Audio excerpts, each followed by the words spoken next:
All right, we are one step closer to finding my bucket list guest, Vinnie Vincent, today. He's a hard man to track down, and it's been a wacky 24 hours in my life. At the Comedy Store last night, I something bad happened I didn't need to see, and this is about the only thing that could take my mind off that because I've had my favorite singer on my couch, Stephen Pearcy. And I now have my favorite drummer on the couch, and that's no BS. So it's about the only thing that can make me feel better right now. Inappropriate Earl, you know him, you love him. I talk about this man, all the bands he's been in. Please put your hands together for the one, the only, Mr. Bobby Rock. All right, all right. Thanks for having me. No, I know this probably wasn't on your bucket list of things to do, but I'm not speechless often, Mr. Rock, but I was rejuvenated after reading your blog about the recording process or the audition process for your time in the Vinnie Vincent Invasion, and I was like, I want to get him on. I have to get this man on. And you've done a lot more than just the Vinnie Vincent Invasion. I mean, there's Nitro, which Right. a lot. I saw Michelangelo play a national anthem I'll never forget at a Kings game, and of course Nelson. Now you're in Lita Ford, Carnival of Souls. Nah, very good. Well, I've done my research. Yes. I don't plan one question, Mr. Rock. So if this interview is probably the most scattered interview you'll ever do because we jump all over the map here. But like we were talking just now off the air, I guess what first brought you to prominence in most music fans' minds is your time in the Vinnie Vincent Invasion. Sure. And what do you think it is about that band and Vinny in particular that just people 30 years later want to know about him? Well, I think a lot of it is the fact that he just vanished. You know, he's one of the rare rock guys we know who just disappeared, and we've been able to keep up with like anybody who was really big back then. Any of our beloved rock and roll icons. You can kind of follow the trajectory of their career even since then. This guy just disappeared, so that's always lends the mystique to to the question of what the hell ever happened to him. So I think that's a big part of it. And you are one of the few people who can, I guess, somewhat attempt to get inside of his mind and give people like me, who's I'm just a fan, even though, like I told you, I did order the box set, and all I got out of it was a very nice box. And so it's just like when you were. I mean, you did an amazing blog recently about how you joined the band. Was there any indication back then of this guy's a little off a center? And not really. I mean, I guess in retrospect, there's some behavioral things that made him a unique character. I think he's widely and largely misunderstood. And a lot of that's because he hasn't been around to defend himself or to counteract people's presumptions about him or comments about him through the years. And so there's a couple things as I look back that were like, hey, that's maybe this kind of a behavioral thing or whatever. But besides that, he was actually a pretty straight ahead, pretty level headed type guy, man. Honestly, we always got along well, and people like to say, the big, what an asshole, this kind of thing you'll hear a lot. But really, he's pretty even tempered. I never really saw him fly off the handle. He never raised his voice at me, with all the conflicts we had for the 3 years we were together. So this thing about him just kind of disappearing is something I don't think any of us would have seen coming. Because his musical background, even if you just toss out all the wacky stories and just writing jingles for Happy Days, which I don't think people would associate many people from the 80s Sure. doing, and playing in the Dan Hartman band. Man, when sometimes people say, what is it about Vinny that a lot of people don't know or would be surprised to know? I don't think people realize how great of a guitar player he actually was above and beyond all the shred fest kind of thing that he was doing in his own band. He was an extremely diverse player. He played all different kinds of music. just listening to him fuck around at rehearsal. You know, you hear him play like some Jeff Beck bluesy type stuff. I heard him play, chordal jazz kind of stuff. He could do that Chet Atkins finger picking, chicken picking kind of stuff, which is actually, as you may know, part of his secret for how he could do so many notes simultaneously. He had his picking finger, but then he had his middle finger and index finger that he could, catch those extra notes. He did that. One time I heard him, crank out this like Stevie Wonder clavinet sounding thing on the guitar using multiple fingers. I mean, so he was really a prolific musician, familiar with all different styles of music. But, for what people know him as with Vinny, and of course to a lesser degree with Kiss, it was just mainly the straight ahead rock type playing. So he was a great player and obviously a great songwriter, very musical, really good musician. Yeah, I thought that I'm just a fan. I'm not a musician. Sure. There's no way I could have a technical conversation with you about any instrument really, but he was so good. He got kicked out of Kiss 3 times in like 2 years, but they kept bringing him back. Right. And it's always just boggled my mind how Vinnie Vincent basically got kicked out of the Vinnie Vincent Invasion. I mean, it's his band. Right, and I know that was kind of the misconception in a way. I mean, obviously, it was his band. He was signed on the dotted line. There was no way to really kick him out of his band. And I think the idea that the three of us, me and Dana and Mark, during the second tour for All Systems Go, had this mutiny where we were trying to kick him out. It wasn't really about that. We can get into that if you want, but there was definitely kind of a separation of church and state, if you will, between us and Vinny and all that. But ultimately, it was his band, his deal. He was the signed entity. And it wasn't until Mark Slaughter got his option picked up from Chrysalis that kind of really drew a line in the sand and created a lot of separation between the camps. And then, of course, they went on to do the Slaughter thing and all that, And you guys on Chrysalis was it the highest selling debut? It was the fastest selling debut in the history of Chrysalis Records, according to someone. That was like the marketing buzz. And I don't know how they figured that one out, but that was the rap, Because that was a big deal. Because I think Billy Idol was Right. on them as well, and I said, wow, you guys are outselling him, or that's I think got people to stand up and take notice. And I guess his Kiss background was, I don't know, it seems like you guys were tailor-made for success, and certainly was the right era for that imagery. Right. And the MTV seemed to like you guys. It was all the timing of everything was really good. It was a magical time, man. And I know I don't want to make you repeat the blog story because, like your drumming, it was very detail-oriented. But, you came out here from Houston. Right. Just not knowing anything for an audition. Right. Nowhere to stay. It really was inspiring to hear, because I think people think, oh, you were just some famous drummer before. You just walked in, got the gig.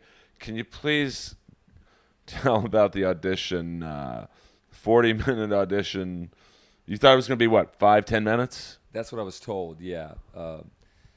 The quick overview was I was in a band, a cover band, just touring around the South and Midwest, and another band that was on the circuit with us, a band called Sweet Savage. Their singer Joey I had reached out to him to ask what was going on the West Coast. Did he have any hookups, connections, whatever? And I knew that he had just done an EP with Dana Strum producing.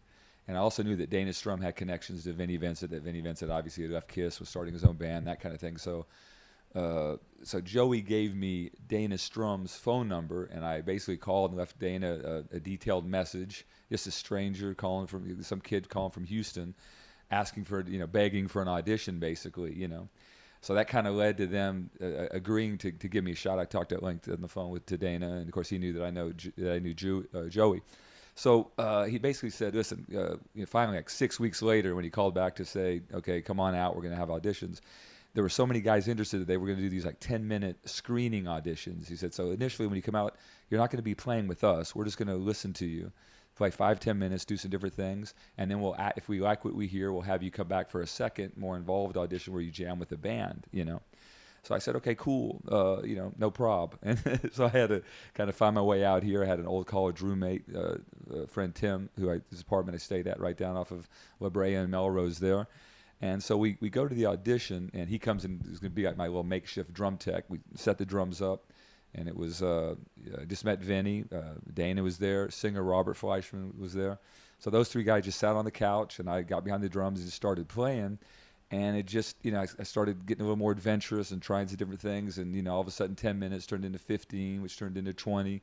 And they kept asking me to do more and more things. But the bizarre thing about it was a lot of the technical drumming stuff that I had, studied a lot and worked on a lot when I was a student at Berkeley in Boston and had spent so many hours practicing.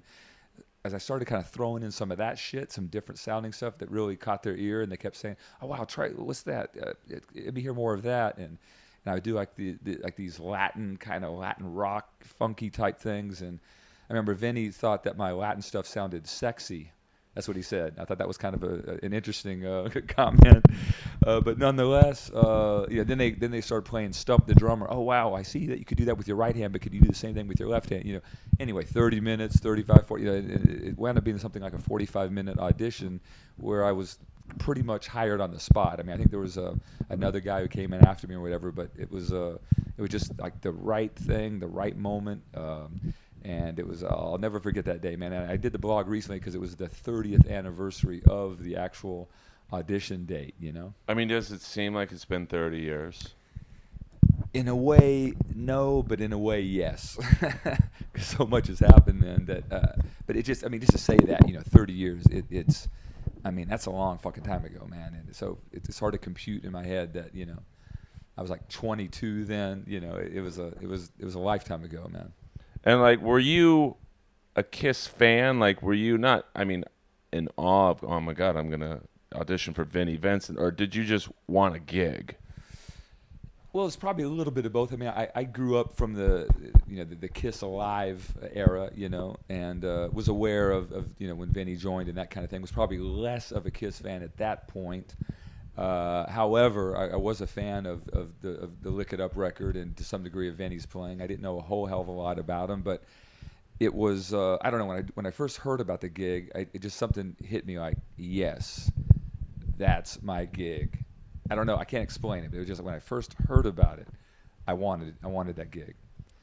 Because I know playing in tribute bands can be financially rewarding, but creatively, is it like I want to play my own stuff or like be in a band? And like, people look at Steel Panther and they're great musicians, but I'm sure the guys in Steel Panther want to be.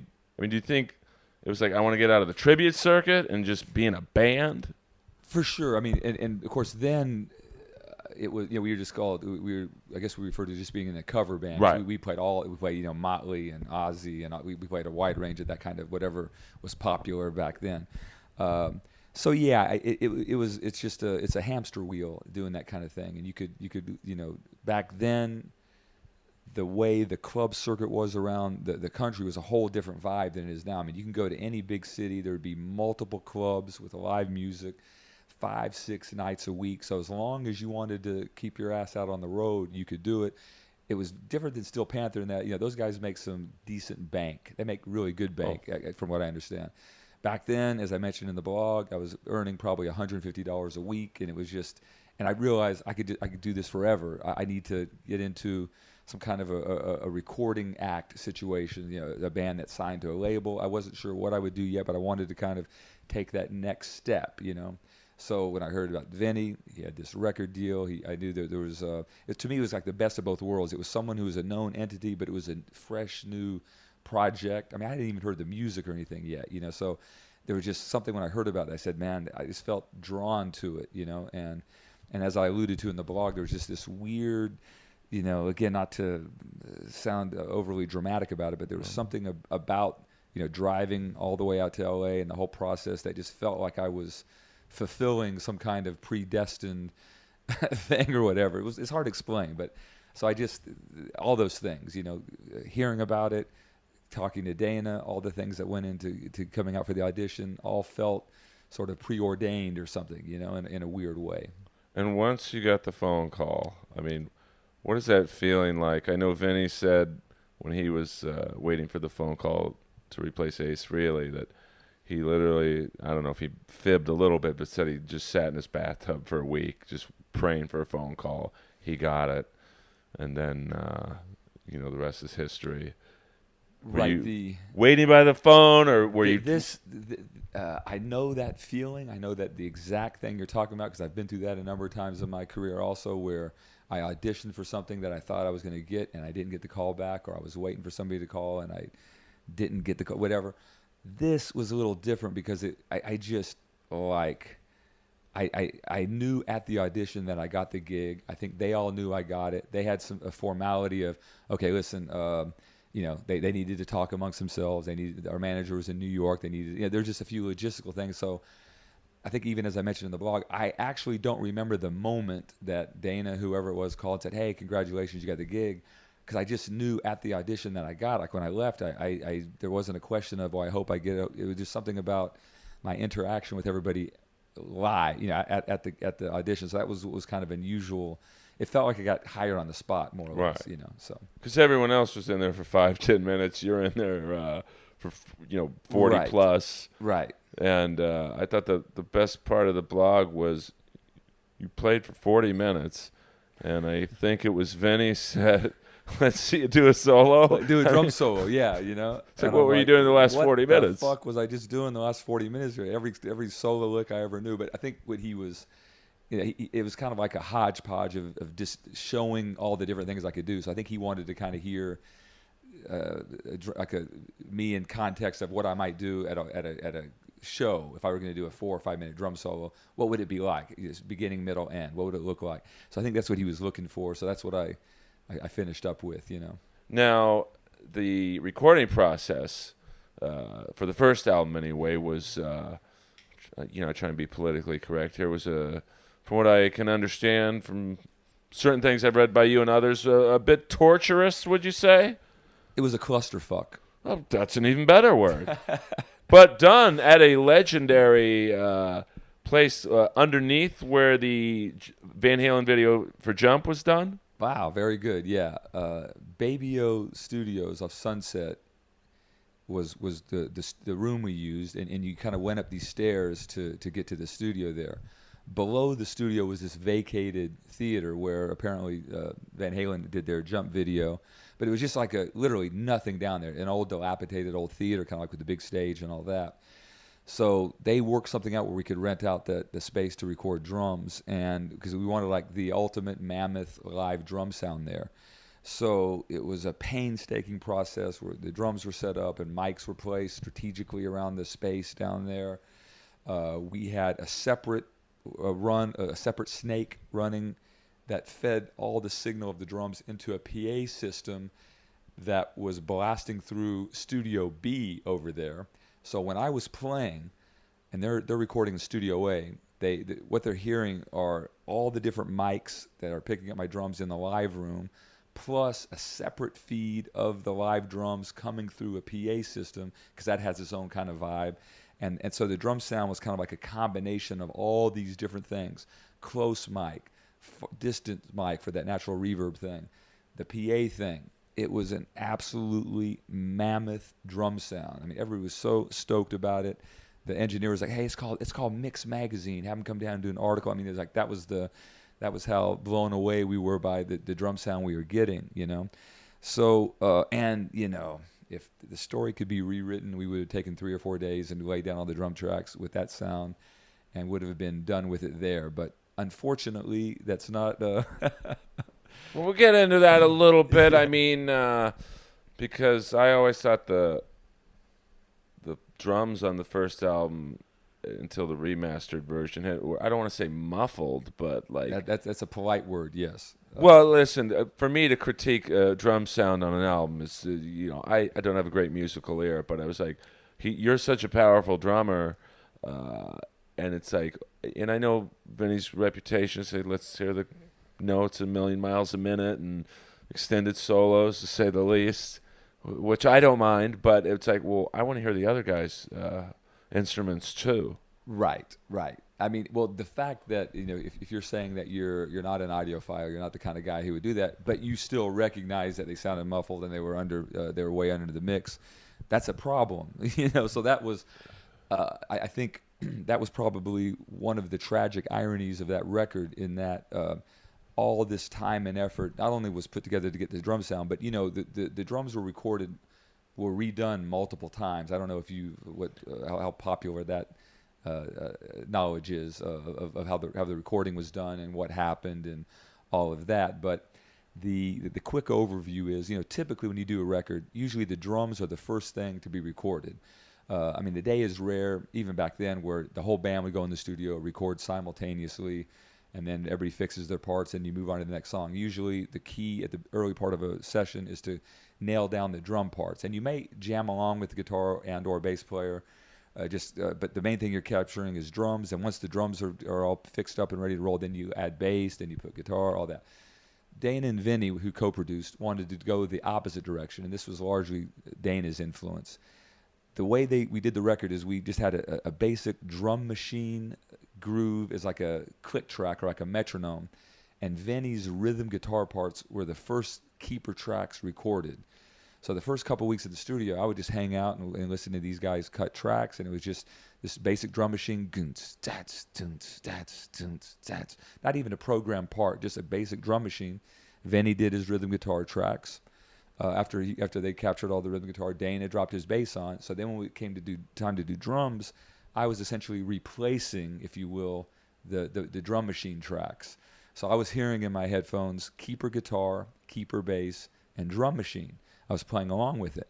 So we start recording, and of course there's a in retrospect, I understand a little bit more now why it kind of went down this way, but essentially what happened is Vinny became overly fixated on how dead accurate I played against the drum machine.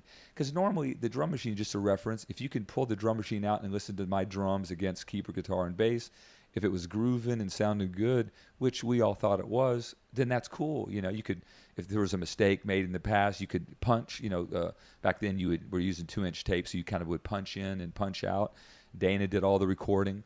We had an engineer there, but Dana was the one to actually man the machine. But anyway, what happened is Vinny started wanting to listen to the drums against the machine, and if one bass drum was slightly off, out of alignment with one of the machine bass drum or something like that, he would want them to go in there and punch it and fix it. So we would do that. We'd make those fix-its, and then he would pull out the guitar and bass and listen just to drums and drum machine. And I mean, there'd be like phase cancellation and shit happening. It would be so dead on, but he would find like the one, oh, wait a minute, listen to that hi-hat right there. The third one. So it came out almost like this OCD kind of thing. And so what should have taken a few days wound up taking a couple weeks to get through drum tracks doing this kind of thing, And then, of course, this is a very involved story and a lot of things happen, but in brief, what happened is after I thought... You don't have to be brief. Okay.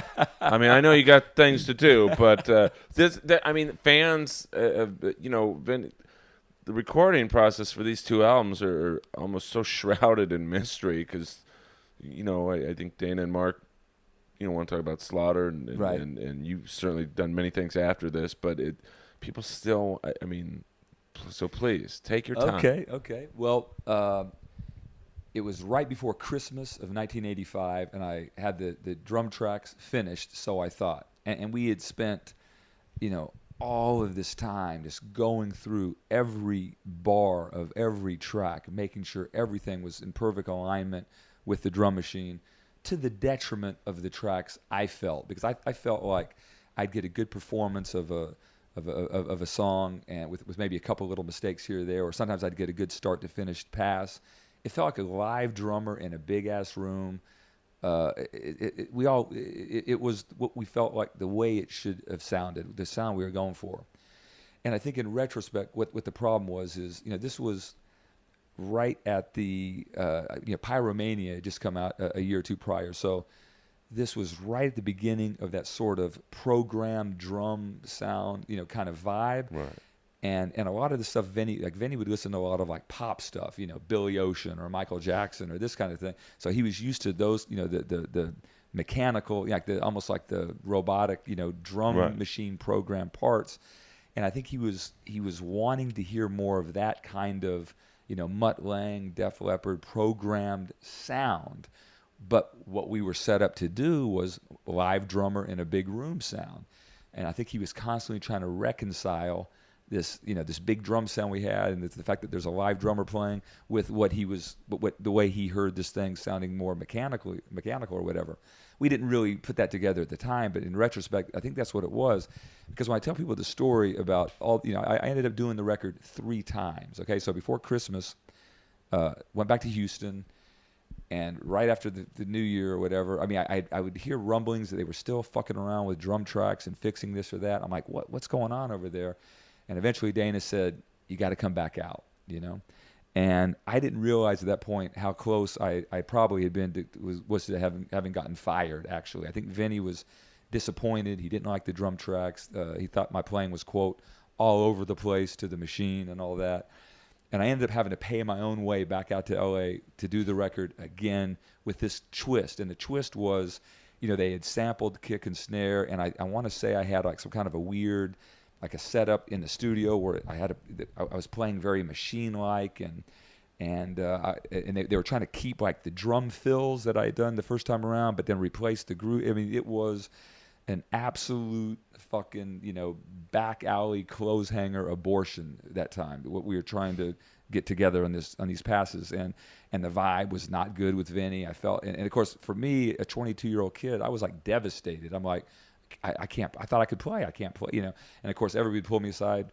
Bobby, it's not like this way. I've never seen anything like this happen before. He's crazy. Don't take it personally. That kind of thing. So we got through this second go round, and I thought it sounded like shit. It was like me trying to sound like a machine, and the tracks were all, it was a mess, So I go back to Houston, and finally somebody from the label and or our manager heard it and said, this sounds like shit. What happened to what you guys had originally? So then they flew me back out, okay, for the third go round, and then we had a chance to kind of go back to square one and do what we had originally started doing. But the irony, and what I started to say earlier, is that when all was said and done, and we had these, good-sounding live drum tracks with all of the overdubs and the guitar sounds and the, multi-layered rhythm guitar tracks and the overall volume of the guitar solos, everything got buried anyway. So all of that room ambience and everything that the PA thing, all of the extra things, the bells and whistles we had with the drum sound, didn't matter. We could have just recorded in any regular LA drum room to wind up with what we had. And I think that was the disappointing thing in the end. Like, man, we had this kick-ass drum sound, but just the way it all went in the post-production with the mixing and some of the decisions that were made with guitar levels and all that, those are competing frequencies. And when you hear a Marshall, those rhythm guitar tracks, those frequencies are going to be right in the same line as my, kick and snare, my tom, drum tracks.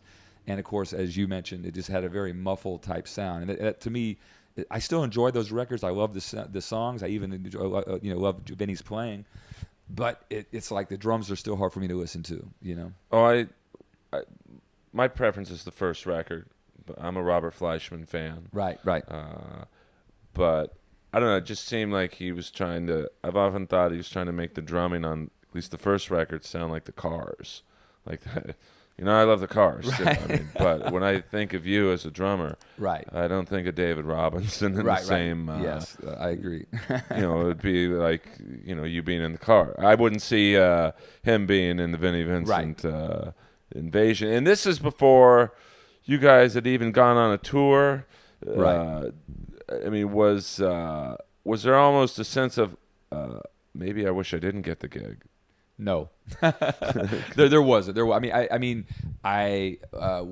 we were at the height of all the issues there, I was depressed and I was disillusioned about things and all that. But I was really just trying to keep the gig. I still wanted the gig. I didn't, at that point, I didn't have the overall perspective that I was able to get later as to why this shit was happening, why he was doing this. And again, whenever people hear the story, their main thing is, what an asshole, But the thing I got to say is, I don't think Vinnie Vincent, woke up every morning saying like, how can I go to the studio and make this Bobby Rock kid's life a living hell? I don't think his intention was to be that way. I think he was just struggling. I think it was two things. One, he was struggling to try to create the drum tracks in a way that he was hearing in his head that would have been more suited just to program them on a drum machine. And number two, this is my speculation, but maybe there was some good old fashioned OCD, like the kind of thing where, the guy has to have the soup cans facing out in the pantry, and then he keeps going back and checking to make sure that they haven't turned, and he can't leave his house till he knows that. I mean, not that Vinny did that, but I mean that kind of OCD compulsion thing. There could have been some of that, like the idea that one of the bass drums in the second verse might be slightly off from the drum machine was unacceptable. So we had to go in there and make sure that every single kick and snare and hi-hat was in perfect alignment with the machine. It was almost like an obsession in a way, Do you think in his own mind, and I know you can't get into his mind, but he was like, well, Kiss is still successful without me. I mean, the Animalized was a pretty big album for them with, Mark St. John, and then I think right around the first album you guys were recording, Asylum was right. Tears Are Falling, and do you think he was like, I got to outdo Kiss, I got to like... What's funny is I remember him specifically saying that we were at the studio watching like a Paul Stanley interview on MTV or something, and we knew the record was out, it was doing well. I remember him saying that he was glad that they were doing well because it made them still relative, which made him still relative. Right. So he had no issue with, he wanted their next record to bomb, so ours. He liked the fact that they were still out there, doing good business, selling records, because as the ex-guitar player from that band, it made him more relative, he thought, Right. I thought that was a healthy attitude, to have. Well, it always, his reputation over the years has been so bad, but it's like, to me, he rescued Kiss. Like, right. People forget, and this isn't a podcast about Kiss per se, but it's like, Unmasked didn't do very well. Right. That was Kiss trying to sound like the Cars, and then The Elder was questionable. I think Gene and Paul saying, "Hey, we can be like Pink Floyd." Pink Floyd, yeah. And then Creatures of the Night was, I thought, a great or a very good album, but didn't maybe sell like they wanted, but.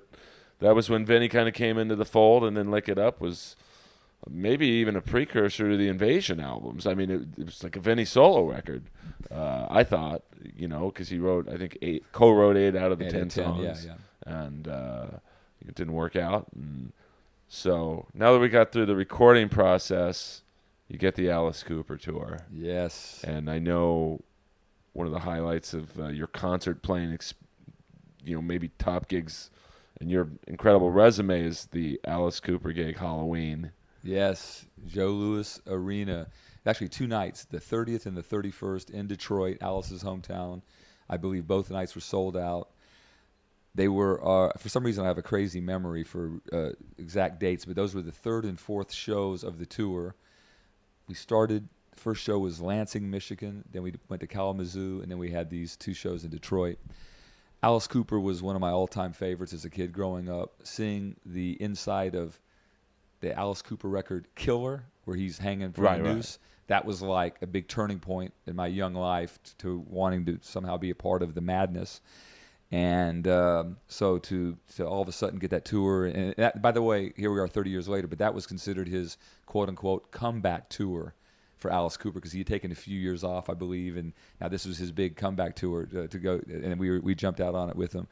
So it was I had a lot of great memories. I bet to see him, to meet him, to catch the show, to be out on the a lot of excitement around on the tour, and then playing these big arenas and all that. I mean, just a year before, or whatever, I'd been playing clubs everywhere, and so it was like it was a big thing, a big thing. Because he was, Alice was, I don't think people realize, he was pretty much close to death in the early to mid-'80s. Right. He was not doing very well, and then I think he linked up with Kane Roberts. Right. Who I've always thought you guys should have been in a band together. And I guess Kane got him a little more health regimented. Right. And, that band he had, I think it was Kip Winger. Was in it, yeah. Ken Mary on drums. Right. Ken, great drummer.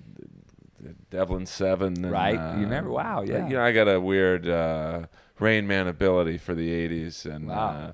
So that was, I think MTV was like Alice Cooper's back. So there was a lot of buzz around that tour. Well, they recorded. They didn't record our set, but they recorded Alice that night at Joe's Arena for a Halloween special. Right. What was it like? You know, because Alice Cooper fans are very loyal. You know, they're very like Kiss fans. You know, when Kiss fans go to a concert, they Sure. don't care who the opening act is. Was it a tough? Even though it was a great environment, knowing that most of the people probably were there to see Alice Cooper, were they apprehensive with you guys at first? I don't remember that. I mean, I remember having good crowds there. I think back then we have to remember MTV actually played videos back then. So it was like, and the Boys Are Gonna Rock video was a regular rotation. So I think people knew who we were. We were getting airplay in a lot of cities back then. There was a lot of promotional stuff surrounding the tour, record signing, record stores, Right. in-store signings, radio station visits, all this kind of stuff. So we'd go into these different cities. I think we had a lot of our folks there, and I think a lot of his folks knew who we were. That was cool. It was a little more problematic a few months later on the Iron Maiden tour.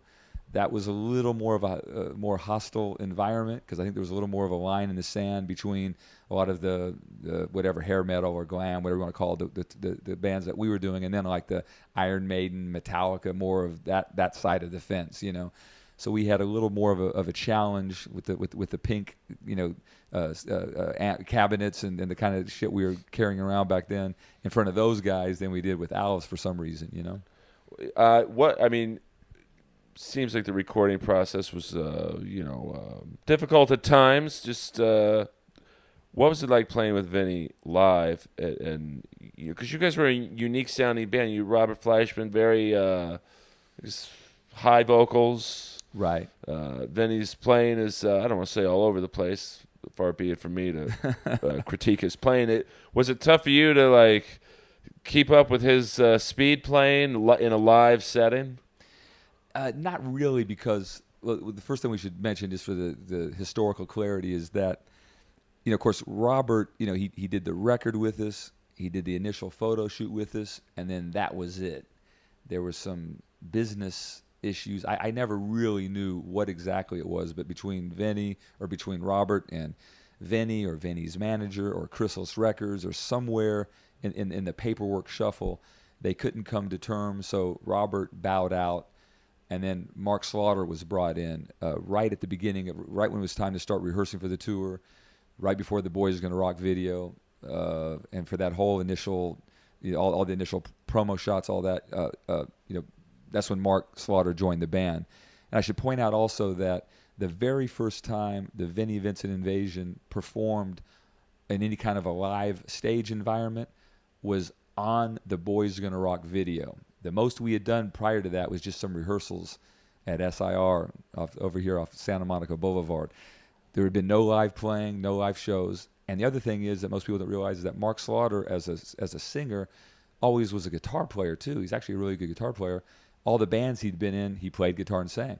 Vinnie Vincent, just lead vocalist. So on the Boys Are Gonna Rock video, that is the first time that Mark Slaughter got up in front of a band as a full-on frontman and performed at the video shoot, which most people don't realize. I think it's kind of an interesting trivia point. Oh, absolutely. I mean, I was always not having any inside info at the time. I'm like, Jesus, that doesn't look like Robert Fleischman. Right. That's his voice. So Mark, and this is not breaking news, but Mark was just lip syncing to Robert's vocals. And of course, nobody bothered to get any kind of clearance or any kind of release about that via Robert. So let's just say some money exchanged hands between Chrysalis and Robert, because I think Robert, his thing was like, he's at home, he heard the song come on, he looks on MTV and he sees a guy, quote, in pumps singing my guitar tracks, and so, or singing my vocal tracks. So there was a little bit of a legal snafu they had to work through, but other than that, I mean, Mark Slaughter came in and did, he has those bionic pipes. I mean, they're two different kinds of singers. I like to say, when I was doing the first record, I heard some of Robert Fleischman's vocal tracks soloed. So to just hear his vocal parts by themselves was frightening, man. I mean, he was such a seasoned it was scary, man, how good it sounded. I mean, like the hair on the back of your neck would stand up. So much ferocity in his voice. He had that seasoned soulfulness kind of thing happening. And I think he's probably more of a, I don't know, by nature, I guess a mainstream rock type singer. He was in Journey for a minute. Right. He did that kind of thing. But for some reason, he had this ability to sing that hard rock stuff that Vinny did in that upper range, and he sounded really incredible. So, and of course, he hit this stratospheric kind of thing with his vocals. So, Mark Slaughter comes in, younger and was still getting the experience, but the fact that he could nail all that shit is a testament to his ability, his raw ability, and the freakish nature of his range as well. I mean, I could only think of maybe Michael Sweet, who could rival their ability and Jim Gillette, of course. I mean, as far as that's another level. Yeah. I mean, did you? I mean, was it weird? Like, you guys are just about to pop.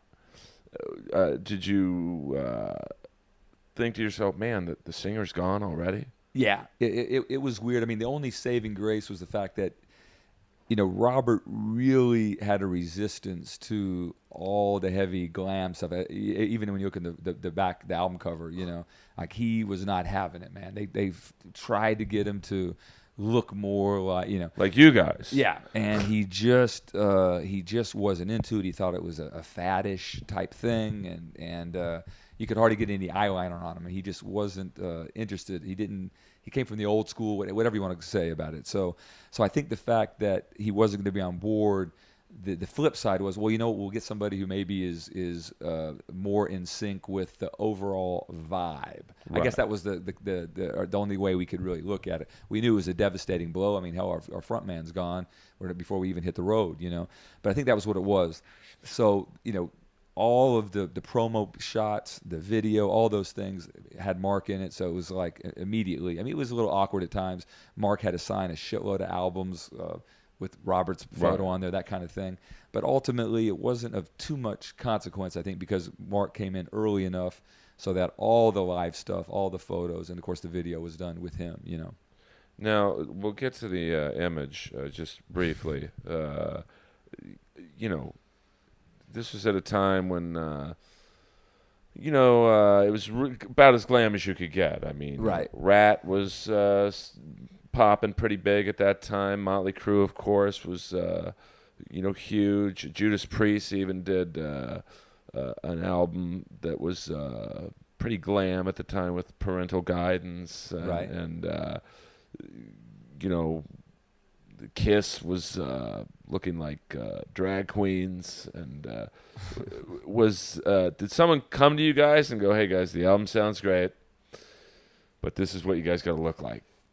Before we even did the record, my recollection is that I think Dana Strum was the one to really pull the strings on "Let's Go in This Direction."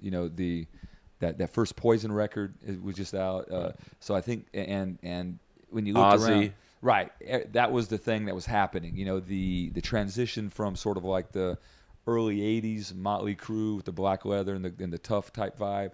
Everything was softening now. Everything was going more for this crazy, colorful, spiked hair, makeup thing. And I think the philosophy is that Vinny has this thing. It's very viable musically. It's arena rock. There's this great musicianship in the band, this killer guitar player and all that. So let's combine the best of both worlds. Let's be all of that, but then let's also fit in with what's going on glam-wise and all that with the Poisons and Motley Crue and that whole kind of thing that was happening. So it was to some degree a calculated thing because as a band we never had a chance to sort of go out and find our way by playing live shows and trying different things, and so it was something that was kind of decided beforehand. This was the direction we were going to take image-wise, and then by the time we got on the other side of the record and it was time to work with the clothing designer and all that, everybody was pretty set on, just going way over the top with things.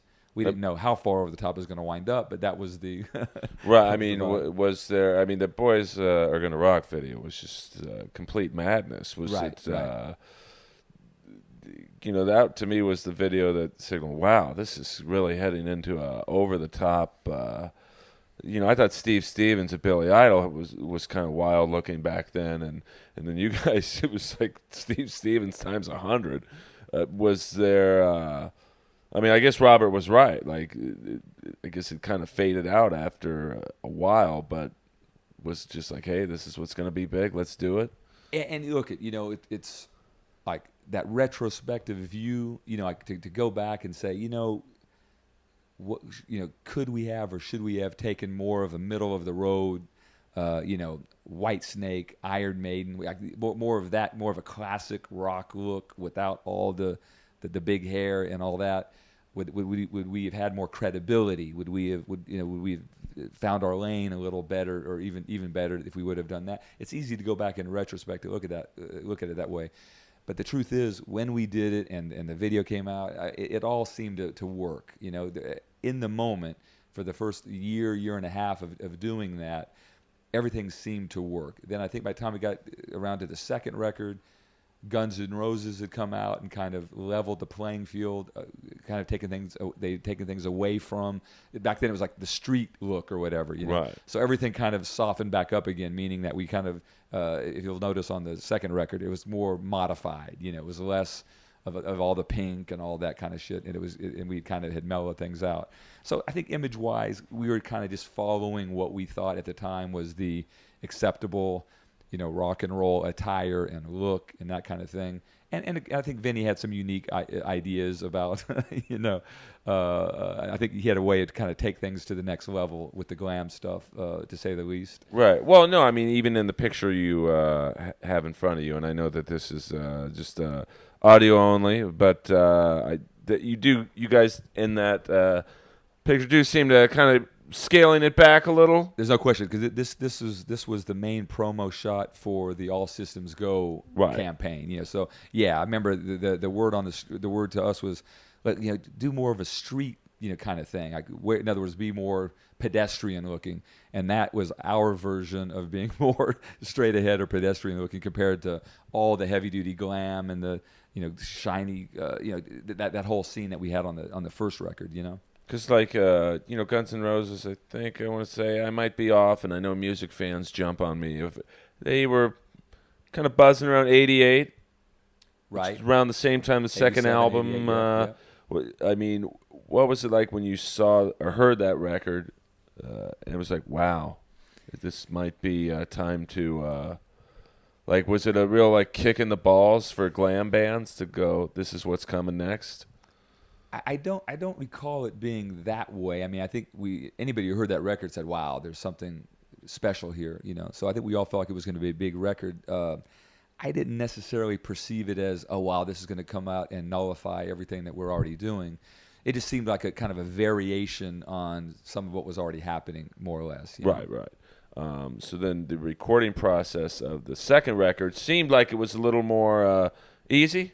Yes. We had learned our lesson from the first time around. We did it more traditionally. In fact, I want to say that Dana and I maybe even recorded together. We were back down in the big theater, so I was down. And by the way, you could only get in and out of that room by way of this catwalk that went from the studio above. So we had to take this catwalk down, or I had to kind of shimmy down this catwalk, and it was like this whole process to get down there.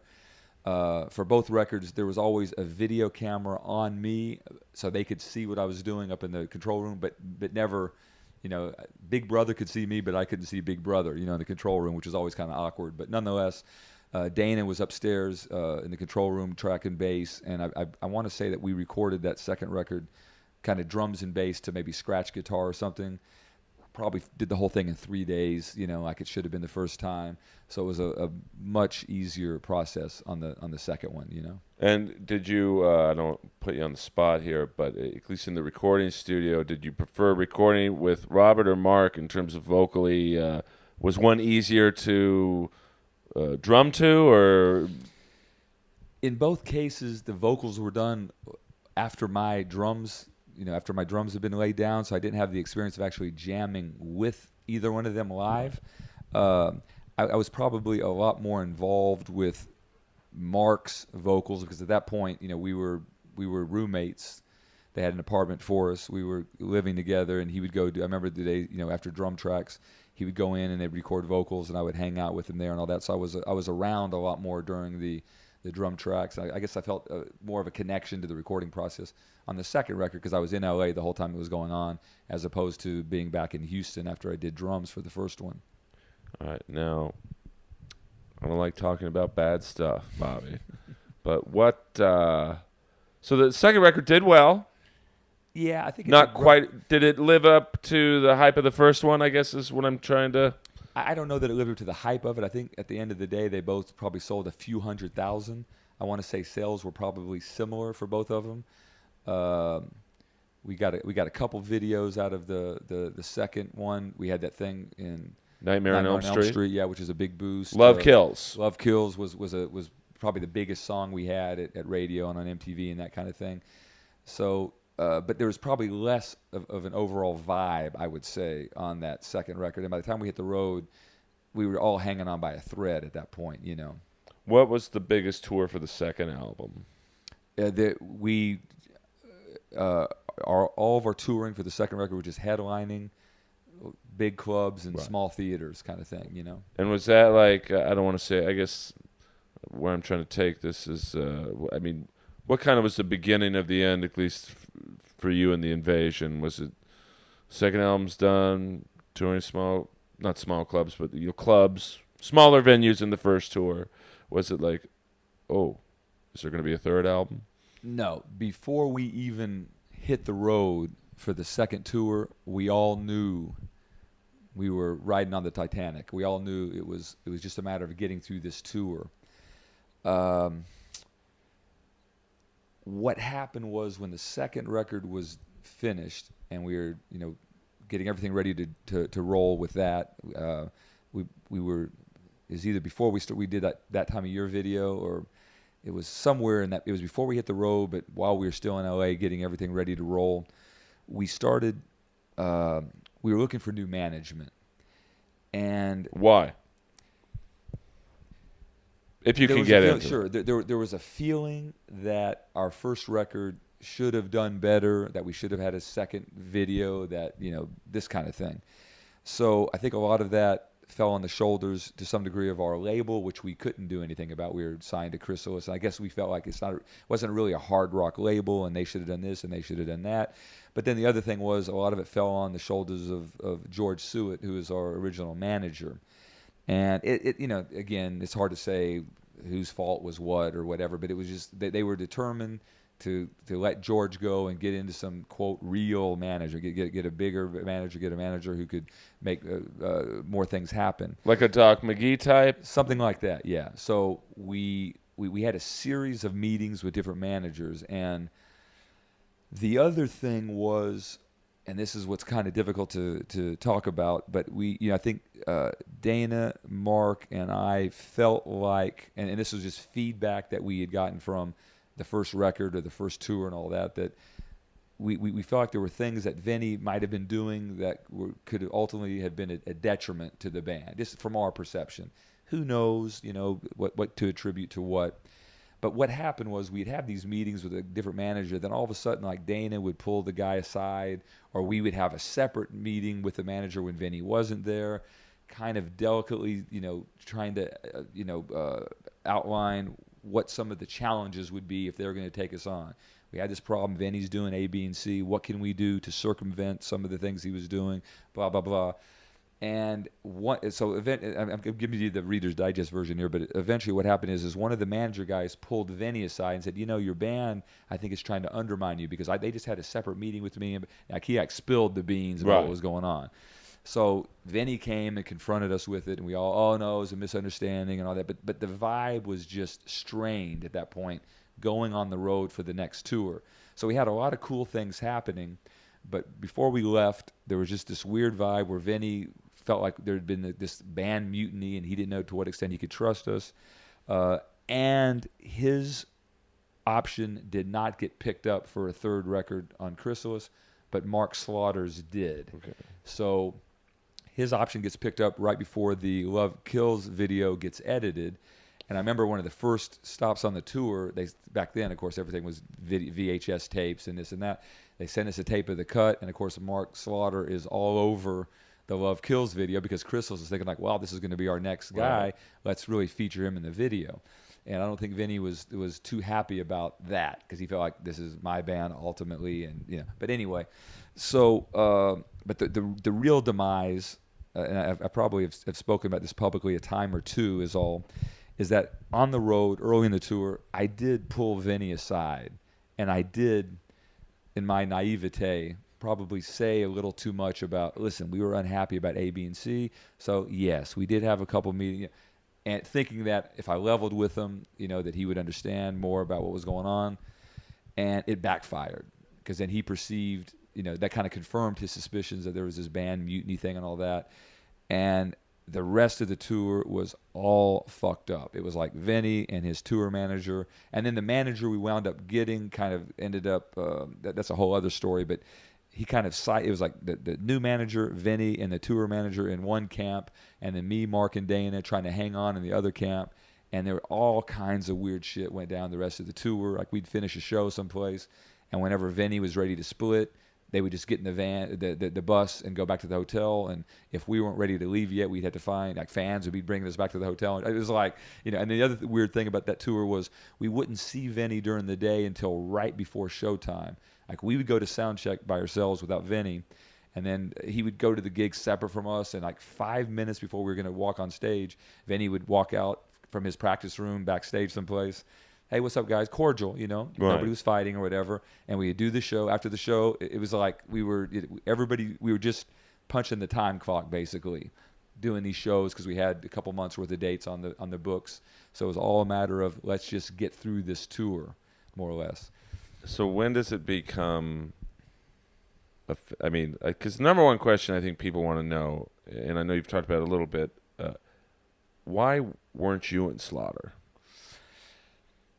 Going through 2 or 3 months, whatever it was, of that kind of thing, what ended up happening is, like, Vinny was on one side of the fence, Mark and Dana were on the other side, and I felt like I was somewhere in the middle. I mean, believe it or not, I still had a certain amount of allegiance to Vinny. There was talk of me staying on board with Vinny for the next, whatever his next thing. At the time, I think he had something on board with Enigma or something. Megaforce. Yeah, one of those. I think it was Enigma. It was an indie label, but nonetheless, that was a possibility. But by the time, and then the Mark and Dana thing, I was invited to do it. I was expected to do it. But by the time we got through those, grisly 3 months on the road there, I really felt like, for my own sanity, I needed to separate from everyone. Right. So it wasn't like, oh, I'm going to go play with the Nelson Brothers instead. It's like Nelson Brothers weren't even in the picture then. It was just like, you know what, you guys do your new record, Mark and Dana, no hard feelings. Vinny was going to go off and do his thing, no hard feelings. And I just kind of, went out on my own, basically. So I just really needed that separation from the camp at that point. But I would imagine, since you were at that time now a very high-profile drummer, that many gigs were offered to you. Yeah, I figured I would find something else. I could play on people's records, and even out of the gate, there were a couple recording things I could do, and I did my first drum instructional video and wrote my first drum book. This kind of. So I had stuff to do, and I just figured I would find another gig. Which Right. Eventually I did within 6 months or whatever it was. Right, because was there any, not bitterness is the wrong word, but like when you see Slaughter kind of take off, was there like, oh man, maybe Yes. I should have gone with those guys? To be honest, yes. Number one, I didn't know they had a record like that in them, if I'm just being perfectly candid, because I never heard, Vinny did all the songwriting. I never heard any of Dana. I knew Dana was a great producer, but I never heard any of their material, and they were going to go write this new record. I didn't know they had a record like that in them, and the brass at Chrysalis had changed over quite a bit between All Systems Go and the first Slaughter record. It was a whole different label. They knew how to market a hard rock. They had Mike Bone on board over there. They knew how to market a hard rock record. And it came out, by the time the Slaughter record came out, which I want to say was January of 1990, I was with the Nelson Brothers. That record was in the can, and it would come out about 6 months later. It came out summer of 1990.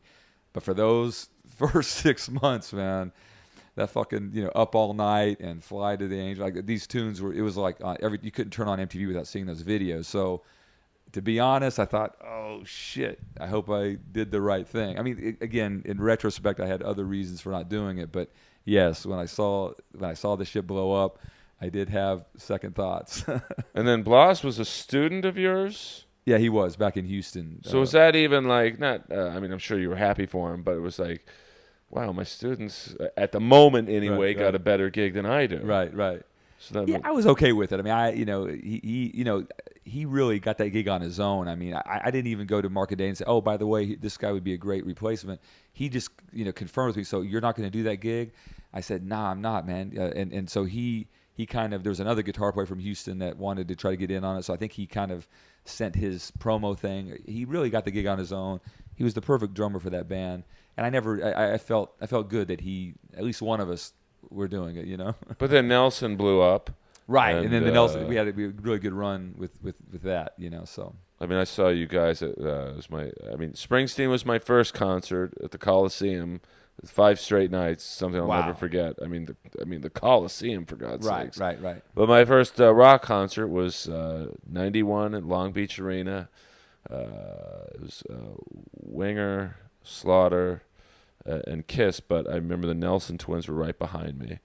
I remember that. In the crowd. Right. All these hot chicks kept looking back at me, and I thought, well, geez, I'm not the best-looking guy in the world back then, maybe even now. And I was like, why are these chicks waving to me? And they were right behind me. I don't know if you were next to them with them. I just remember. I remember that they went to that, and I remember when they were brought out. I think our tour manager guy told me later that when they were brought out from the backstage area and walked out to the control room, whatever, everybody made a big fuss and that kind of thing, So I remember they went to that show. It's kind of funny, yeah.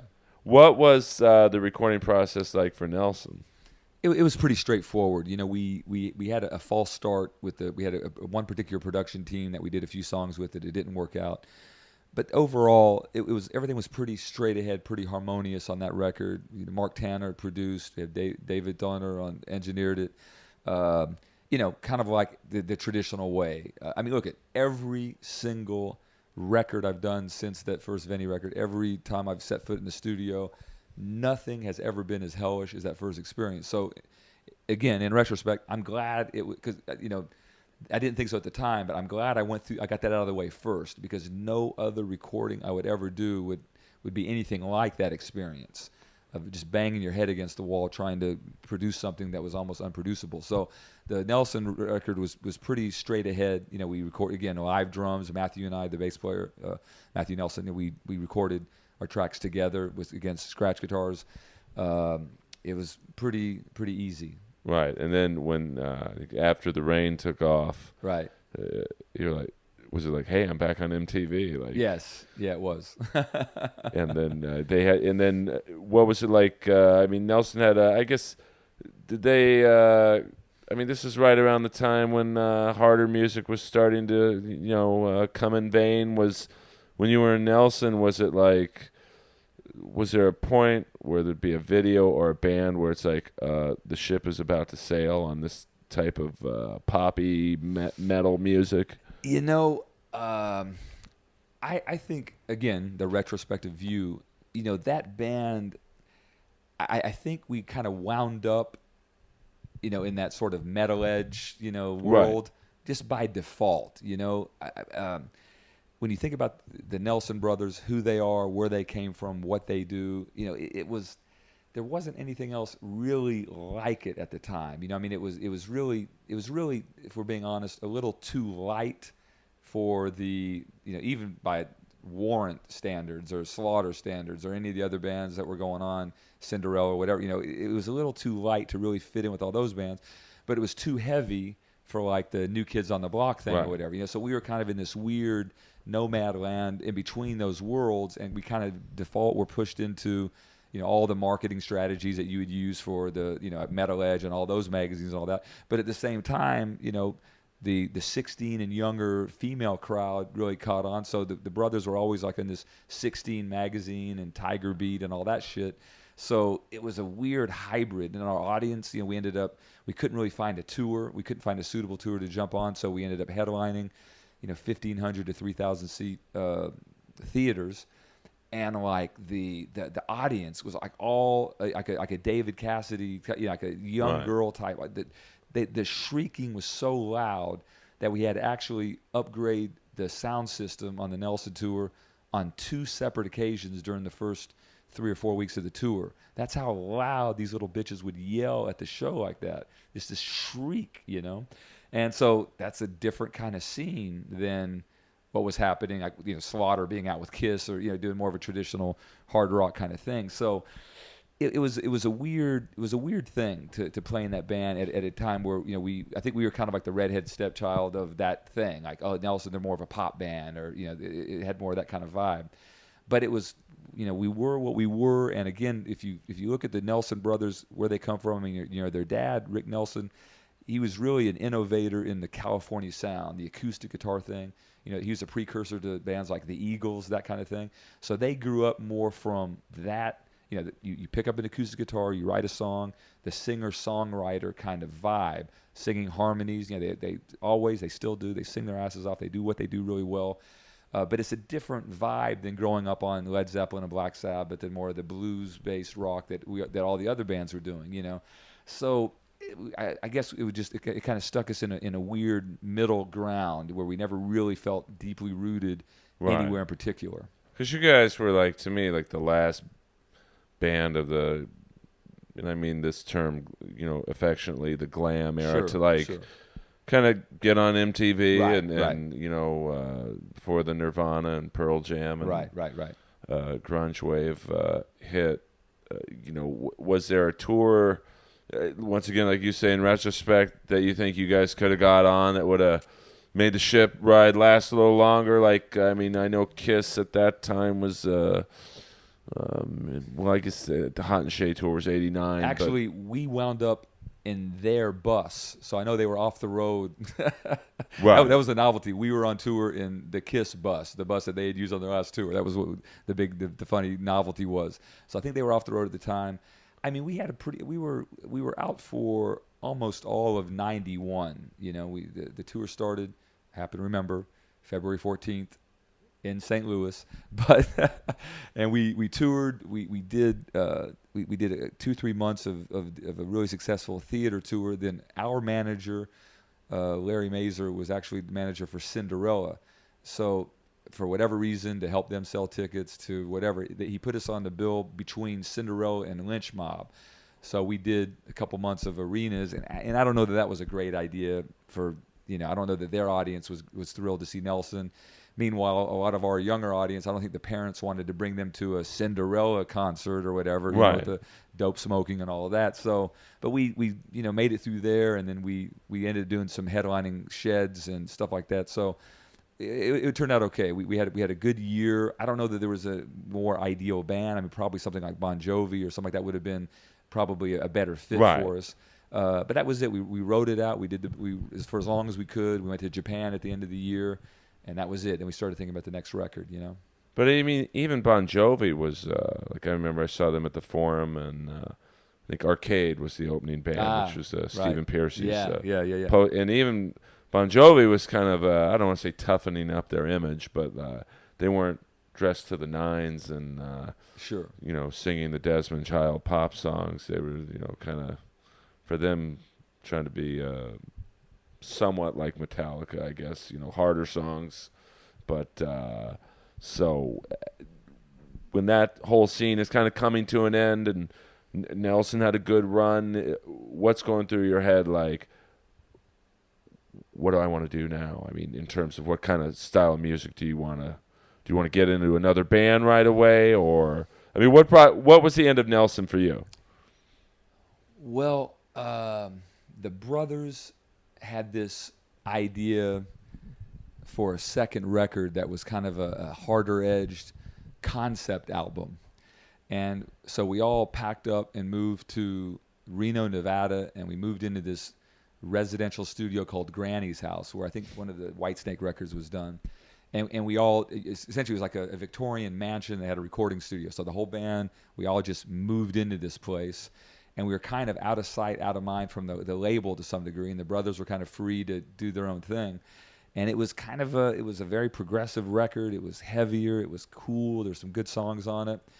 When John Kalodner, our A&R guy, finally showed up and heard the shit, he's like, "What the fuck is this? This isn't a Nelson record." So ultimately, long story short, a year and a half plus years later, the record was shelved. And we were told, either you do the record that we want you to do, or this is basically the end of it. So that record would be shelved, and some version of it would be released a couple years later on an indie label. But by the time we went back to the drawing board, at that point, the Nirvana thing, all that stuff was starting to happen. So Kalodner said, unless you guys become like the new Eagles, going that direction, there's no career. So the official second record that ended up coming out a couple years later, I think like in 1994, was a whole other thing. It was like this kind of watered down version of what we began to work with on what we thought was going to be our second record. And by the time the record came up, I mean, we were, all the guys in the band were doing other things. The record, all of our allies at the label were gone. It was just kind of thrown out there. Didn't really do much. It was called Because They Can was the name of the record. And so there wasn't even like a tour opportunity. There wasn't any real. It was like a token release, and that was pretty much the end of it. So there wasn't ever like a definitive end of Nelson. There wasn't a time when the band broke up. We just kind of rode off into the sunset.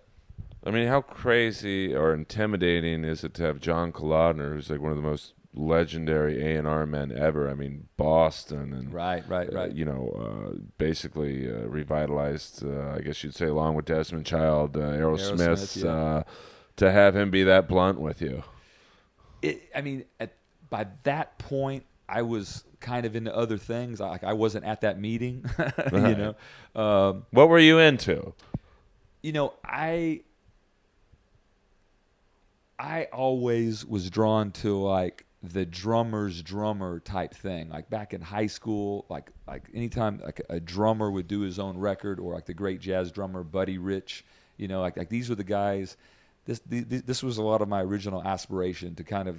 I always wanted to head in that direction as well as do the rock stuff, So like I started doing even like in 89, 90, I started doing here and there as kind of like a side project, some of my own drumming oriented instrumental kind of stuff, as well as a lot more drum seminar stuff, drum clinic stuff. And I loved all of that because I could go in, I could do all this crazy shit. I wasn't only just keeping a groove or whatever. I could really be adventurous and more creative and all that. So I'd kind of been developing that all along. I would do between like before the first Nelson tour, I did a club tour of my own stuff. I started doing some recording. So anyway, by the time 94 rolled around, I kind of eased off into that. I spent the better part of the rest of the 90s immersed in that world. Right. I would do records and all that, but I did some of my own solo records. I would tour every year. I bought an RV and traveled in it. I had this big ass drum kit I would travel around in. So it was like kind of like a second career that I embarked on. So by the time the Nelson record came out, I was already sort of immersed in this other world as well. Now, if the record would have hit and all that, who knows? I probably would have jumped on board or what have you. But at that point, I kind of had my own thing going on then. Well, the funny thing I find, is like, and I've had some people on this podcast, Stephen Piercy from Rat, Joey from Warrant, Fred Corey, who cool. Yeah. He had a Vinnie Vincent story as well. I don't know. They all do, man. I tell you. They all, some blame grunge, some don't. Stephen Piercy said the era killed itself. Like Nirvana had nothing to do with it. It's like the copycat bands. You had Rat copycat bands, and then those bands had copycat bands. Right. You had a band like Cinderella, and then you had Britney Fox, and right. then you had a band trying to sound like Britney Fox. And but I think the same thing happened to grunge around that time. You had the boy bands kind of take them out, and which is funny to me that right. I always thought boy bands were very hair metal like the Backstreet Boys. It had very poppy, kind of like Diane Warren, Right. Holly Knight, Desmond Child like songs. Did you ever think of? Were you ever offered a gig in not a boy band, but to be in like the musician part of a boy band? Like It never came up for me. That was a particular clique. Usually you'd have like a musical director who would put the bands together for that kind of thing, and I was just never really. I was probably, again, right after the Nelson thing, I was on the road so much throughout the '90s doing my own thing. There's probably a lot of professional opportunities like that I just missed out on from doing my own thing, being gone and all that. It's interesting though to sort of contemplate and reflect on what happened, because I it's hard to say. I mean, look, the pendulum is always going to swing the other way. That's something that will always, as far as it goes in one direction, it is always going to sort of correct itself and go back in the other direction. And by the time we got to 91, 92, like it had just all been done in the glam world. And like you said, the derivative bands and all that. I mean, where was it really going to go from then, except for the exact opposite? Right. I mean, and that's kind of like what happens, I think, when you look at any kind of pop culture. It goes, totally far this way, and then when the new generation of kids come up, they want to do the opposite of what their older brother was doing, or they want to do the opposite, find their identity in something different than what their older sister was listening to. So now the opposite. I mean, how much more opposite could Nirvana be from everything we were doing? That scene, those bands. I mean, it's kind of scary. My only thing is, that I just wonder is, what happened to let's just say, the miscellaneous kid that was at a Nelson show in 1991, and she's 16 and she likes these kind of bands and all that. At 18, is she now at a Nirvana show? Like what? You know what I mean? Right. Like to the fans of those music, did the fans flip also, or what? It's a weird thing to think about, because people who really love the kind of thing we were doing, would they have a taste for all that Seattle shit? I didn't. I know, that's what I mean. Like, where did those fans come from, and where did the hair metal fans, if you will, where did they go? It's a weird thing to kind of try to examine. In pop culture, where did the fan? How does that transition really happen? But then the same thing happened to the boy bands. Like I went to see the Backstreet Boys at the.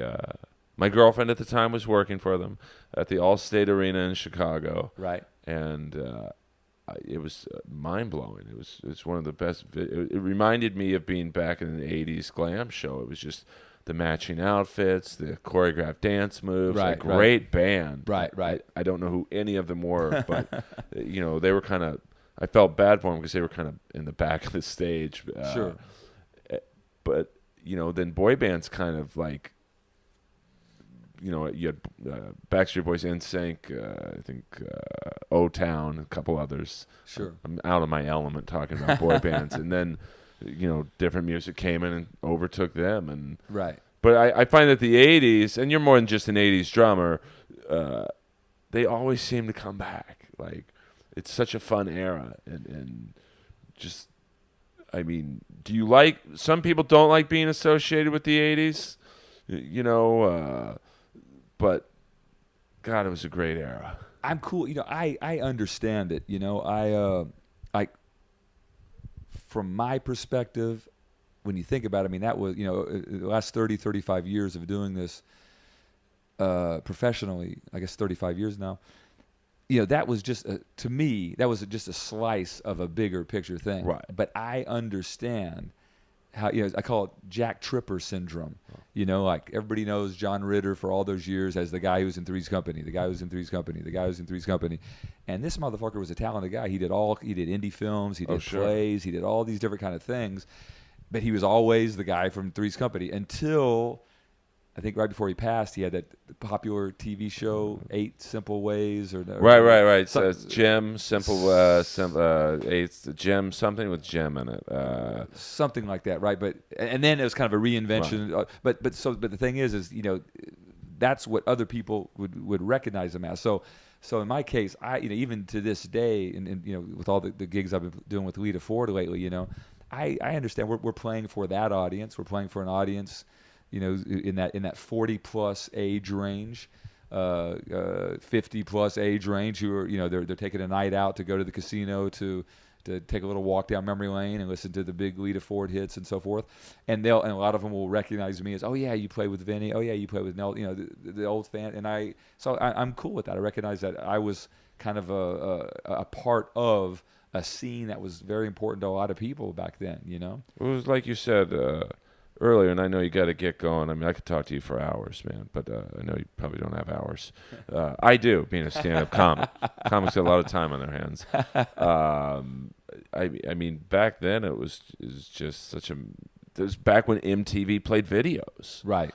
So I mean, now I turned on MTV the other day. I literally hadn't been on that channel in 2 years, and it's all reality shows and 16 and I'm pregnant. The Jersey Shore, it hasn't been on in a while, but it was like, I mean, a band like the Vinnie Vincent Slaughter, certainly I thought MTV, I don't want to say made you guys, but sure. I mean, that was a huge I mean, to have a video on MTV, and remember they used to have the top 10 most requested right. every day. It was a big thing to be on there, to be in heavy rotation, to go, guest VJ on Headbangers Ballroom or whatever. That was a big way that people saw you. I mean, we couldn't go anywhere back then, walking through a mall in some city we're in without being recognized. I mean, that was part of the culture. And I guess for me, what's I guess unfortunate in my mind, or I guess a little baffling these days, is right now, as we speak, if there's a 10, 12-year-old kid who is drawn to play the drums, for example, or drawn to play guitar, who do they look to as a modern day drum hero or guitar hero and say, I want to do what that guy does. I want to be like that guy. I want to play where that guy, like classic, like somebody who listened to Eddie Van Halen back in the day and decided to play guitar or whatever. There's probably, tens of thousands of these kids out there that were influenced by him, hundreds of thousands. You could see Eddie Van Halen, you could listen to him play, you could go to see him live. He was someone you'd want to emulate, But nowadays, like some DJ guy, not to knock it, but I'm just saying, like, where does the inspiration come from? I'm saying that rhetorically because I don't really know, I don't think anyone knows. That's why I get sad, like when, I think when bands like Kiss and, Iron Maiden and bands of that era stop touring. I don't think Kiss will ever stop touring. I mean, they're going to be like the Jewish Menudo. Right. Switch out guys. It's like, what big concerts are going to, like, hey, I want to go on a Friday night, Irvine, well, it's not Irvine Meadows anymore, but whatever it's called. Right. And go see, I mean, outside of the Foo Fighters, I can't think of, I guess Dave Grohl would be about the only guy kids would be like, I want to be like that guy. Yeah, I guess that he would be an example of someone who's out there playing an instrument, doing his thing, and kind of living the life. Because that was a big part of it also, is the lifestyle, that whole vibe, It's an interesting observation. People will say, well, again, we're asking what happened to the rock fan. 'Cause, like, when you look at the history of rock and roll, what are the elements that were always there, even back from Elvis Presley days? When you think about it, I mean, there was always something kind of dangerous about the rock and roll star guys. There was always this bigger than life financial thing. They were all rich or whatever, and there was women associated with it. Those elements. And then. So then when everything kind of faded away and the Seattle thing came in, the Seattle thing had none of those elements. These guys were not dangerous. They didn't appear to be wealthy, and there didn't appear to be any female appeal to what they were doing, like right. Groupies or whatever you want to call it, that kind of vibe. So where did that element go? Where the kid in the Midwest who'd be attracted to those things, like classic, Guns N' Roses or Motley Crue, wow, there's danger, there's women, there's big mansions, wow, I want to do that. Left rock and roll and never really returned. Where did it go? Hip hop. Think about it. Now, when you see a hip hop video, what is there? They're out in the car at the mansion. They got all these bitches out by the pool swimming. There's a gun. Somebody's got a gun. Or danger, pussy, money is all a part of that culture now. And think about it. That's those guys, and they have the fucked up stage names like Bobby Rock or whatever, Jay-Z, you know what I'm saying? So it's like that's where it all went, kind of like. Right. And I don't think it's left there. I don't know that, aside from Marilyn Manson or a few other select characters through the years since then. Think about it. That's almost all where that went. And what's the most popular music of the day now? Is that because that kind of took over the fundamental elements that rock and roll always had. Well, it's not popular in my house. I'll tell you that much. I mean, I think I was the only guy who bought Vinny's last CD, and boy, he did a brilliant move. I'll give him this. His last release a couple years ago was a 71-minute album, and you couldn't fast forward. You had to listen to the whole thing. Like if you hit forward to go to the next track, it went right to the end. So he basically forced you to either listen to the whole album or you listen to none of it. This is Vinny's record? Yeah, I think it was called not Guitarmageddon or something wacky. So I appreciated the the thought process, if you want to call it that, of like, you want to listen to my music, you're going to listen to the whole album or nothing. Now, playing with Lita Ford, which you're doing now, among other things, right?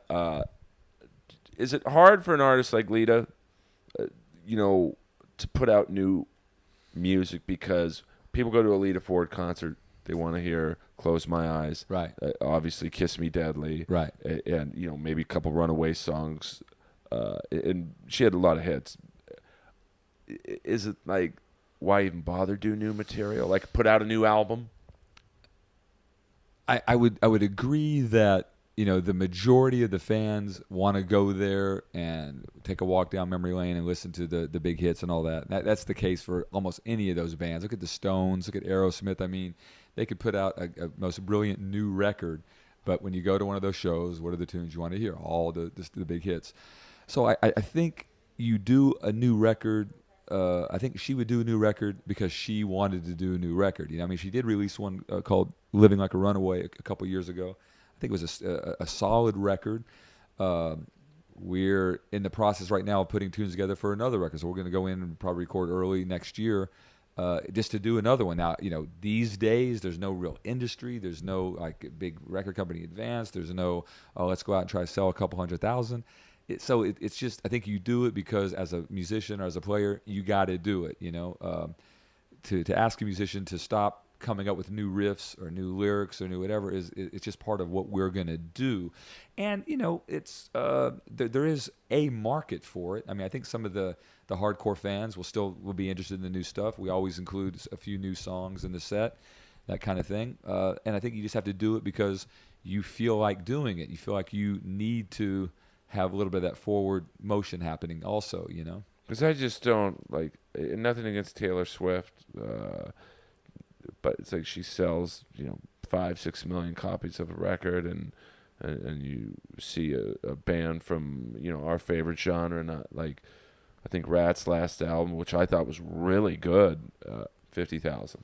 Right, and those are good numbers these days. It's insane. I mean, is that frustrating for, like, I guess what I'm trying to get out of it is like the mood in the studio recording the album is like let's put out the best record we can, but does it ever enter into everyone's head this might not sell a lot? I mean, at this stage of the game, I don't even know if you're thinking about sales and all that, because it's just again, the whole model has shifted. And right now, as we speak, everyone's still trying to figure out, how you earn a living as a musician these days, because the recording industry and all the derivative thing, publishing and all that was always, publishing was like a musician's retirement fund. When you record a record back in the 80s or back in the 70s or whatever, you would know that if you were a songwriter, for the rest of your life, there's going to be some, a couple times a year you're going to get a check, and it may not be a lot eventually, or it may surprise you how much it is, but nonetheless, the residual income as part of your publishing was kind of like, again, the musician's retirement fund. That doesn't really exist anymore, and the idea of getting a record company advance and having the tour support and all the things that a label would do as part of that model it was all part of how you put food in the refrigerator, and how it's part of the business model of doing what we do. It's all shifting right now, and where it lands, no one's really going to know. So I would say at this point, to do a record is a creative venture. It's something that you would do because you feel like you have something to say. You got some new material. Lita is a creative person. She's someone who's forward thinking as far as she hears things. She has different riffs. She doesn't mind playing the stuff, obviously, but I think it would be very stifling for someone like her to just go out and just do nothing but the old stuff. I think she has to continue to create stuff. Right. Well, I recently saw a band called Bowling for Soup. I think they're out of the Austin area. I love them. I like, they're like, to me, this generation's Cheap Trick. Like, they should be bigger, but for whatever reason, they aren't. And they started doing some new songs in their concert. They're like, hey, guys, this is what we call bathroom break time. So you guys can... I thought that was a humorous take on... Right. At least these guys have a sense of humor about it. But I must, before I let you go... First of all, where can I... BobbyRock.com. Yeah, that's the best place for everything. Yeah. And iTunes... can people... I know you have one album that I literally bought, has you sat down on the couch, Body of Work. Where can people buy your albums? Yeah. Videos, and you have books. Yeah. BobbyRock.com is the best place. There's a merch or merchandise button there. They can buy any of the records, or I think there's some package offerings on there. Some of my books are on there, that kind of thing. So, yeah, it's probably the best place to get the overview, And on iTunes for what? Sure, I iTunes think there's would the have one stuff. album. There are 3 records, 3 solo albums that are out there. So those are all on iTunes, and they can find it, yeah. And any drum clinics or anything where people could go and see you? And I mean, what I'm trying to say, fans out there, let's put some money in Bobby's pocket. Because he was nice enough to do this. Let me say this right now. First of all, Bobby said, I'll be over at 9 o'clock. At 8:59, I get a text, I'm here. It's very rare for, I won't name names, but let's just say some people from that you've worked with were not as prompt. Bobby didn't have to do this interview. I'm sure he's sick of answering. I tried to come up with some creative questions. Oh, it's all good, man. It's all good. But please support Bobby Rock and buy his albums on iTunes. I don't know if you get any money from Nitro sales. I don't. No, don't buy the Nitro records. No, I'm just kidding. I want to end an interview on a fun note. First of all, you're welcome back anytime. Thank you, bro. No, I mean it's an honor to talk to you, and I've been a fan from day one of seeing that Boys Are Gonna Rock video. It took me a half hour to figure out if you guys were girls or guys. Right, but, right. Any wacky stories, anecdotes about your time in Nitro? Because you seem to have a penchant for over-the-top guitar players. Right. Working with them. Right. I mean, Jim and vocalist. I mean, Robert Fleischman, Mark Slaughter. I mean, I wouldn't say Lita Ford's a wacky vocalist. She's more normal. Right. But Jim Gillette could break glass. Right. Michelangelo, 4-neck guitars. Did you think you'd seen it all with Vinny and then walked into a Nitro recording session and goes, oh. Right, exactly. And that's a perfect example of just how far the envelope would continue to get pushed as a result of the natural evolution through that time. The thing about Nitro that many people probably don't know is that I never really officially joined the band. Michael and this was one of these things after the Vinnie Vincent thing. One of these projects that found me. They wanted me to do the record, and initially it was like, just come. I know you got different things going on. We just love for you to play on the record. So initially it was just like a session that I was going to do. So they had some demos. I learned the tunes. I went out there. I did the record in I think maybe over a 2-day period. I tracked to Michael's guitar tracks. So Jim wasn't even singing I heard his voice on the demos and all that, but it was just the recording of it was just basically by just getting drums down on tape so they could do all the overdubs. And that was it. Great job. Thank you very much. Best of luck. That kind of thing. And then when they finished the record and it was time to put the band together, from what they were telling me, is they couldn't really find anybody to play the drum tracks, because this was one of the rare records, and again, even compared to like a Vinnie Vincent session, usually it's play less, you know what I mean? Do less, simplify that fill, simplify the kick drum part, don't do a double bass thing. That's generally what would happen in a recording session. With the Nitro record, it was the opposite. Do more, play that twice as long, do something twice as fast there. Like they wanted the most over the top, the craziest, so it was refreshing. I mean, even the president of their label came down and was like encouraging me. Oh yeah, I like how you did that, Phil, but could you double it and then play something twice as fast? I mean, it was like, am I dreaming here, So it was a fun record to play. They had trouble finding somebody to come in and do the track. So they said, listen, for right now, because we can't find a permanent member, can you just do the photo session with us for the record? I went, guys, man, I really can't, because if I do it, everybody's going to think I joined the band, your band, and I'm in the middle now of doing some other things, so it probably wouldn't be a good idea. So then the label guy, the president guy, calls, please, man, what can we do? Let's we just need you to do the session with us. And so I said, okay, I'll tell you what. I'll do the photo session with you guys, but I just make a note in the liner notes that I'm a special guest, that I'm not officially in the band, and I'm going to look a little incognito. That's what I thought. So I let some stubble grow out. I wore sunglasses. So my thinking was, if somebody saw that on the record, is that Bobby Rock? When they went to go look my name up, they'd go, oh, it is, but he's special guest or whatever. Little did I know, and it wasn't, they didn't do anything wrong. We just didn't really think about it. It was, they just, like, they went ape shit with the promo on that record, full page ads and Rolling Stone, and they had all these posters and ads all over the place with just our picture on there, not special guest. That's on the liner notes, Right. So next thing you know, everybody thinks that I'm in Nitro now, And so that was kind of like the beginning of my sort of forever in the history books being officially part of the band, And I have no issue with it. I mean, they're cool guys. It was a fun record to do. I ended up doing one of Michael's solo records a few years back, which was a lot of fun. And yeah, it was just, and Michael in particular, just way over the top with all that crazy playing and all that, But I have, all good memories from it. It was a lot of fun, and there's some diehards out there. Even to this day, people will show up, to shows I'm playing with the vinyl or something for me to sign, Well, I mean, my probably, I have two favorite national anthems at a hockey game I've ever seen. The first one was Wayne Gretzky's first game as a King was Roy Orbison, and it was just the most amazing visual. He's in all black and it's against the ice, and it was just stunning. And then a couple of years ago at Staples Center, Michelangelo, and I think we had just invaded a country, and so the mood was a little not somber, but I think a more straight version of the anthem would have been maybe appropriate. And he comes out, leather jacket, four-neck guitar, double tapping, triple tapping in the audience. It's like, what the hell's going on here? But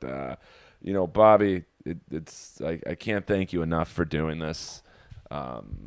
You are an icon in the world of drumming, and I just thank you for sharing your Vinny stories, because I know it's 30 years in the making, and please, guys, go on iTunes, buy Out of Body. I think I called it Body of Work. My mistake. Don't go by Body of Work, because that's probably a George Lynch solo album. Oh, whenever you said that, I thought you were referring to my Body of Work. Right. Yeah. Well, technically I was right. I am referring buy Bobby's Body of Work on iTunes, which would include the album Out of Body and his other two albums.